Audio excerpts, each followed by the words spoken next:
I went to interview Charlie Chaplin.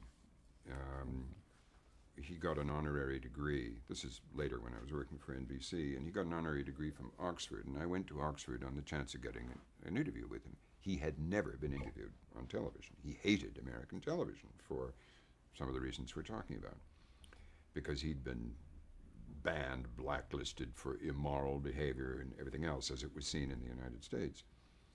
And it's a nice little episode because I talked the warden of the college where he was staying overnight after the degree ceremony into letting me turn up and set up NBC camera in his garden.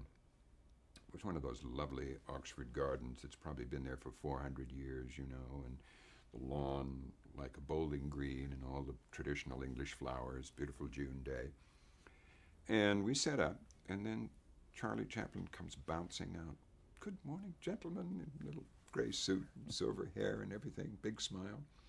And then he said, "But there's a camera." And I said, "Well, yes, we're NBC, and we're going to..." "Oh, no, no, no. Can't do an interview. Can't do an interview on camera. I never do interviews on camera." He had the morning to kill, and I spent the entire morning trying to persuade him to let us turn the camera on.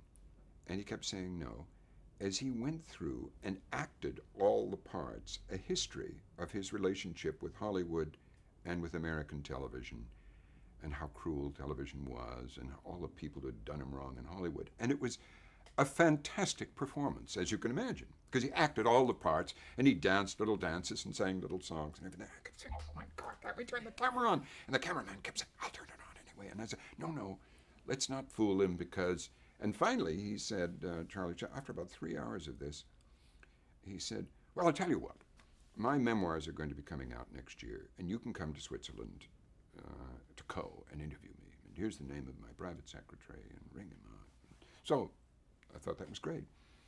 And I raced back to London and called up NBC and said, "Charlie Chaplin's agreed to an interview, and as soon as his book comes out..." And I immediately cabled the private secretary in Co. Switzerland, and I never heard anything. And I cabled and never heard anything.